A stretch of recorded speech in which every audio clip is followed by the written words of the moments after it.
মাঝে, মাঝে আমার নিজেকে সত্যি নির্লজ্জ মনে হয়। কারণ আমার যদি লজ্জা থাকতো, আমার ২-৩ বার করে হাতের নখ উঠে যাওয়ার পরেও আমি আবারও নেল এক্সটেনশন করতাম না, তাও প্রায় ২৫ দিন অন্তর, অন্তর। আমার হেয়ার কাটিং করতে আর নেল এক্সটেনশন করাতে ভীষণ ভাল লাগে। আমাকে যদি বলে ১০ দিন অন্তর, অন্তর করো আমি তাতেও রাজি। মা ছিল না বাড়িতে তাই ভেবেছিলাম আমি একটু রান্নায় হেল্প করে দিই। মা চলে আসবে বলেছে। তার মধ্যে রুমকিও চলে এসছে। আমি না ওর কাছ থেকে বেশিরভাগ নেল এক্সটেনশনস করে থাকি। তার কারণ আমি ভীষণ কমফোর্টেবল ফিল করি আর আমার ঠিকঠাক পছন্দ মতও হয়। তো যাই হোক নেলস করতে, করতে মা আর একটা দিদি চলে এসেছিল।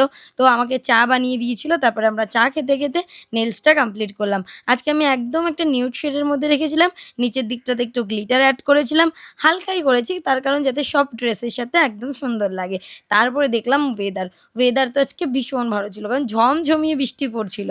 আর সকাল থেকে এই করতে, করতে প্রায় নাম জপ করা তো হয়নি। ওই যে বললাম সব পাপ পুণ্যের মাঝে যদি একটু পুণ্য না করি কি করে হবে? তো নাম জপ করে কিছুটা সময় একটু ব্যালকনিতে কাটিয়ে তারপরে চলে এসেছি খেতে। খাওয়া-দাওয়া করে কিছুক্ষণ বসে এবার যাবো আমি দুপুরবেলা একটা ভাত ঘুম দিতে। চলো দেখা হচ্ছে নেক্সট